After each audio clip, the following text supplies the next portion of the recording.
మా latest videos కోసం మా ఈ తెలుగు న్యూస్ ఛానల్ సబ్స్క్రైబ్ చేసి గంట సింబల్ యాక్టివేట్ చేసుకోండి.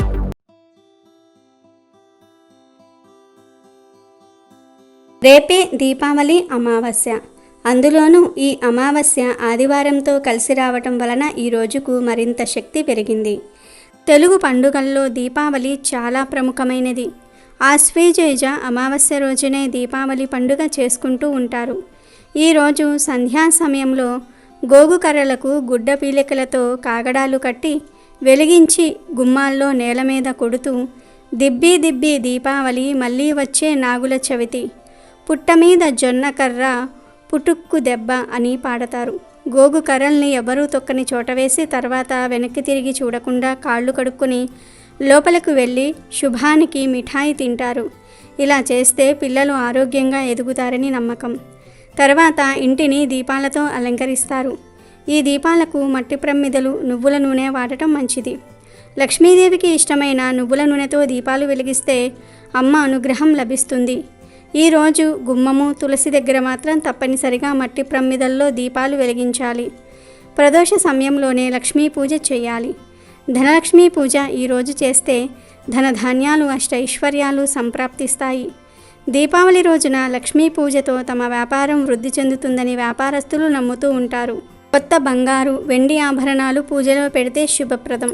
అయితే ఈ దీపావళి పండుగ రోజు ఉదయం మరియు సాయంత్రం స్నానం చేసే నీటిలో ఈ ఒక్కటి వేసుకుని చేస్తే చాలు, 1 గంటలో మీ జాతకం మారిపోతుంది. కోటి జన్మల పుణ్యం వస్తుంది. జన్మ జన్మల పాపాలు తొలగిపోతాయి. అంతేకాదు దీపావళి రోజు ఇలా స్నానం చేస్తే మీ ఒంట్లోని దోషాలు, రోగాలు, దరిద్రాలు మొత్తం పోతాయి. దిష్టి, నరదృష్టి, కనుదిష్టి, నరఘోష, నరకన్ను పోతాయి. ఇంట్లో ఉన్న సకల వ్యాధులు పోతాయి. తెలియని అద్భుత శక్తి మీ ఒంటికి వస్తుంది. ఆ శక్తితో మీరు దేనినైనా సాధించగలుగుతారు. మీ శరీరానికి నూతన ఉత్తేజం వస్తుంది. ఇక మీకు తిరగనేదే ఉండదు. మరి ఇంతకీ దీపావళి అమావాస్య రోజు స్నానం చేసే నీటిలో ఏం వేసుకుని చేస్తే మీ జాతకం మారిపోతుందో ఇప్పుడు మనం ఈ వీడియోలో వివరంగా తెలుసుకుందాం. ఫ్రెండ్స్, ఫస్ట్ అయితే ఈ వీడియోకి ఒక లైక్ కొట్టి మా ఛానల్ని సబ్స్క్రైబ్ చేసుకొని మాకు సపోర్ట్ చేయండి. మనలోని పాపం పోవాలంటే గంగా స్నానం చేయాలి. కానీ అందరూ ప్రతిరోజు గంగా స్నానం చేయటం సాధ్యం కాదు. కానీ పరమేశ్వరుడు ఒక్క మినహాయింపు ఇచ్చాడు. గంగా నది స్నానం చేయలేని వారు ఎక్కడైనా తటాకంలో కానీ, బావిలో కానీ లేదా ప్రవహించే నీటిలో కానీ స్నానం చేయాలి.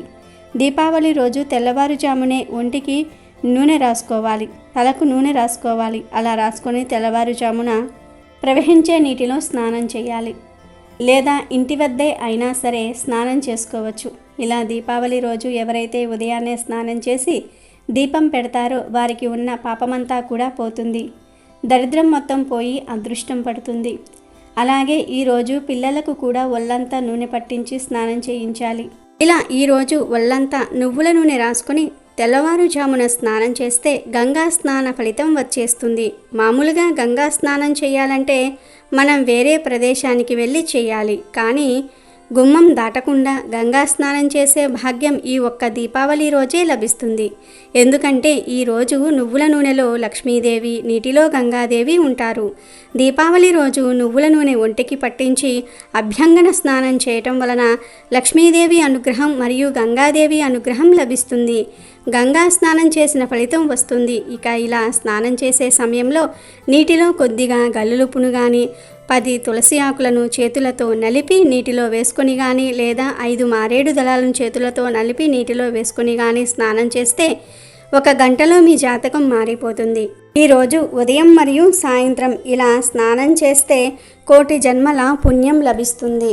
జన్మల పాపాలు తొలగిపోతాయి. అంతేకాదు దీపావళి రోజు ఇలా స్నానం చేస్తే మీ ఒంట్లోని దోషాలు, రోగాలు, దరిద్రాలు మొత్తం పోతాయి. దిష్టి, నరదృష్టి, కనుదిష్టి, నరఘోష, నరకన్ను పోతాయి. ఇంట్లో ఉన్న సకల వ్యాధులు పోతాయి. తెలియని అద్భుత శక్తి మీ ఒంటికి వస్తుంది. ఆ శక్తితో మీరు దేనినైనా సాధించగలుగుతారు. మీ శరీరానికి నూతన ఉత్తేజం వస్తుంది. ఇక మీకు తిరగనేదే ఉండదు. హిరణ్యాక్షుడు లోకానికి ఉపద్రవంగా భూదేవిని చుట్టుముట్టి సముద్రంలో ముంచినప్పుడు విష్ణుమూర్తి వరాహావతారమెత్తి ఆ రాక్షసుని సంహరించి భూదేవిని ఉద్ధరించాడు. ఆ సందర్భంగా భూదేవికి విష్ణుమూర్తి వరప్రసాదం వలన భీముడనే పుత్రుడు జన్మించాడు. అతనే దుర్మార్గుడైన నరకాసురునిగా పేరొందాడు. లోకుల కోరిక మేరకు ఆ దుర్మార్గుణ్ణి శ్రీకృష్ణుడు సత్యభామ సమేతంగా వెళ్ళి సంహరించిన పర్వదినమే నరక చతుర్థి. ఆ మరునాడు దీపావళి పండుగ. నరకుడు ప్రజ్ఞోదిశపురం రాజధానిగా కామరూప రాజ్యాన్ని పాలిస్తూ ఉండేవాడు. భూమాత తన కుమారుణ్ణి రాక్షసత్వానికి దూరంగానే పెంచింది. దురదృష్టవశాత్తు నరకుడు అసుర ప్రభావంతో పడి ఘోర తపస్సు చేసి అనేక వరాలు పొందాడు. తనకు తన తల్లి చేతిలో తప్ప మరణం సంభవించకూడదని కూడా వరం పొందాడు. అయాన తన తల్లే తనను చంపదు అని అతని ధీమా. ఆ వరగర్వంతో అతను గావించిన దుర్మార్గాలు పరాకాష్ఠకు చేరి దేవతలను తీవ్ర అశాంతికి గురిచేశాయి. ఒకసారి నరకాసురుడు మదపుటేనుగు రూపంలో విశ్వకర్మ పత్రికను చేరపట్టాడు.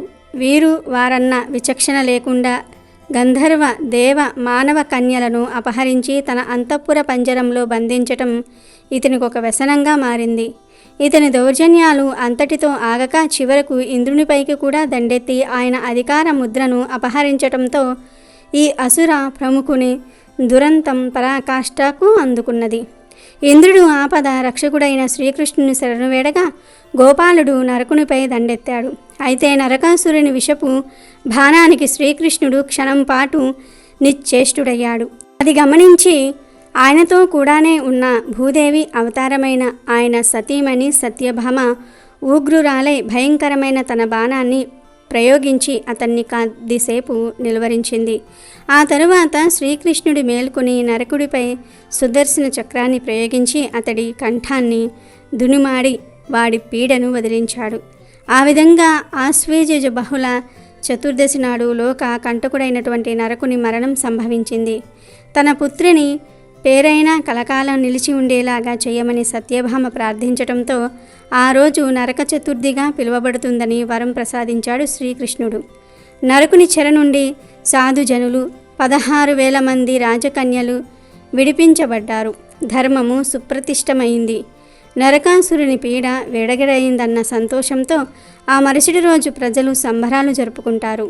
ఈ సంబరాలు జరుపుకునే రోజు అమావాస్య కావటంతో చీకటిని ప్రాలద్రోలుతూ ప్రజలు దీపాలతో తోరణాలు వెలిగించి బాణాసంచా కాల్చి వేడుక చేసుకున్నారు. కాలక్రమంలో అదే దీపావళి పర్వదినంగా మారింది.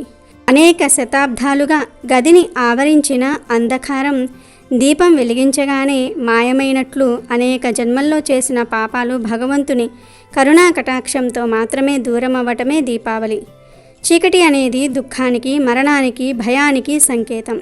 వెలుగులో ఏది ఏదో గుర్తించే మనం చీకటిలో ఆ శక్తిని కోల్పోతాము.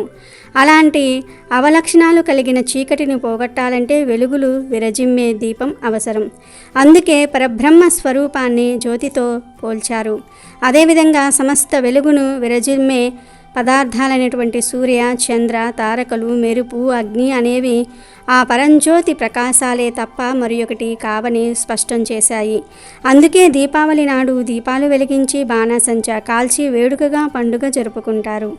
చిన్న పెద్ద అనే తేడా లేకుండా దీపావళి రోజు ఆరు బయట చేసే సందడి అంతా ఇంతా కాదు. చిన్న పెద్ద టపాసులు కాలుస్తూ దీపాలు పెడుతూ ఆనందంగా గడుపుతారు. దీపావళి అంటే దీపాల క్రమం. దీపం వెలుగును పంచుతుంది, చైతన్యాన్ని ప్రతిఫలిస్తుంది, కమ్ముకున్న కారు చీకటిని చీల్చివేస్తుంది.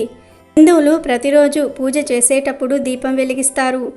పండుగలకు తప్పనిసరిగా దీపారాధన చేస్తాం. దీపం పరబ్రహ్మ స్వరూపం. అలాంటి దీపాలతో చేసే అపురూపమైన పండుగ దీపావళి. హిందువుల ముఖ్యమైన పండుగల్లో దీపావళి ఒకటి.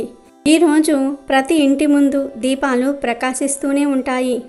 ప్రతి పండుగకు పిండి వంటలు, కొత్త బట్టలు, సరదాలు, దీపారాధనలు ఉంటాయి. మరి దీపావళికి మాత్రమే దీపాల ప్రదర్శన ఎందుకు? ఆరు బయట దీపాలు పెట్టడం వెనుక కారణం ఏమిటి అనే విషయానికి వస్తే, మహాలయ పక్షంలో స్వర్గం నుంచి భూలోకానికి పితృదేవతలు దిగివచ్చి దీపావళి రోజున పితృలోకాలకు తిరిగి పయనమవుతారు. అలా వెళ్ళే పితృదేవతలకు వెలుతురు చూపించడం కోసం దీపావళి రోజు ఆరు బయట దీపాలు వెలిగించే ఆచారం వచ్చిందని పెద్దలు అంటూ ఉన్నారు. ఇంటి గడపకు పూసే పసుపు, వాకిట ముందు వేసే రంగవల్లికలు, ఇలా అనాదిగా వస్తున్న ప్రతి ఆచారం వెనుక ఓ శాస్త్రీయ కారణం ఉంది. దీపావళి వెనుక కూడా అలాంటి కారణాలు ఉన్నాయి. పురాణాల ప్రకారం దీపావళి పండుగను చెడు తొలగిపోయి మంచి మొదలవ్వాలనే ఉద్దేశంతో నిర్వహిస్తారు. వ్యాపార అభివృద్ధి, అష్టైశ్వర్యాలు సిద్ధించాలని లక్ష్మీ కటాక్షం కోసం ఈరోజు పూజలు చేస్తారు. దీపావళి రాత్రి లక్ష్మీదేవిని శక్తి కొలది భక్తి కొలది పూజించి ఇంటి ఆవరణను దీపాలతో అలంకరించి సంబరం చేసుకుంటారు. హిందూ పూజా విధానంలో దీపానికి అత్యంత ప్రాధాన్యత ఉంది. పూజకు ఏమీ లేకపోయినా ఒక్క దీపం వెలిగించి ప్రార్థిస్తే భగవంతుడు ప్రత్యక్షమవుతాడు.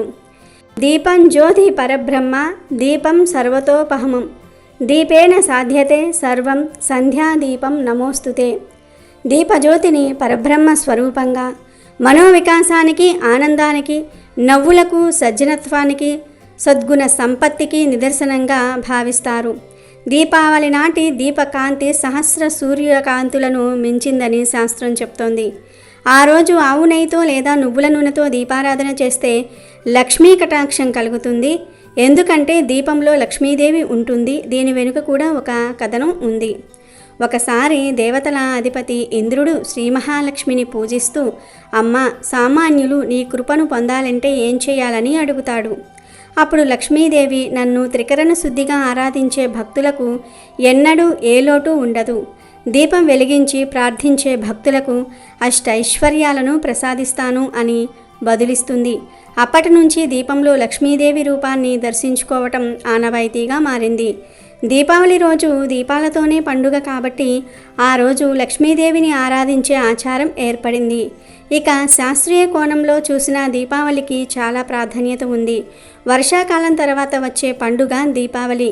వర్షాల కారణంగా నీళ్లు ఎక్కడ పడితే అక్కడ నిలిచిపోయి క్రిమికీటకాలు బాగా వృద్ధి చెందుతాయి. వాటి వల్ల ప్రజలు అనారోగ్య పాలవుతారు. ఇలాంటి పరిస్థితుల్లో ఆరుబయట దీపాలు వెలిగించటం వల్ల చాలా కీటకాలు వెలుగుకు ఆకర్షితమై దీపంలో పడి చనిపోతాయి.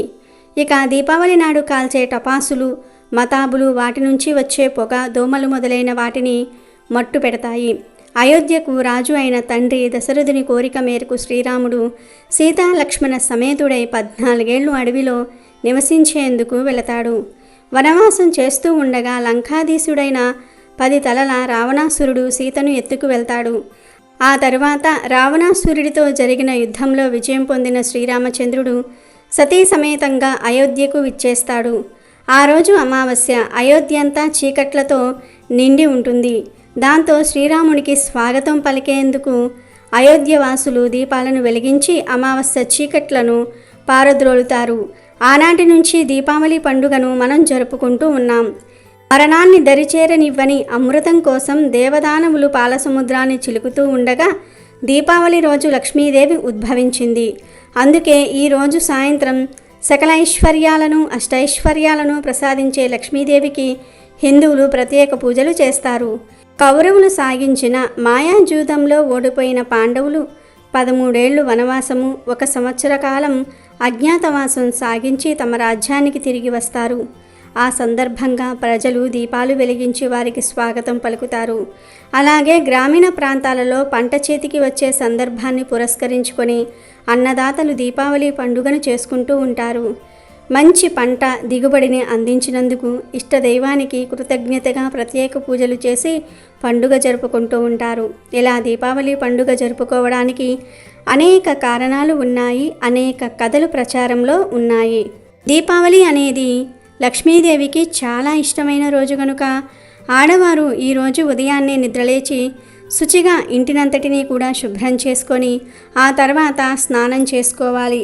స్నానం చేసిన తర్వాత శుచిగా ఉండే వస్త్రాలు ధరించాలి.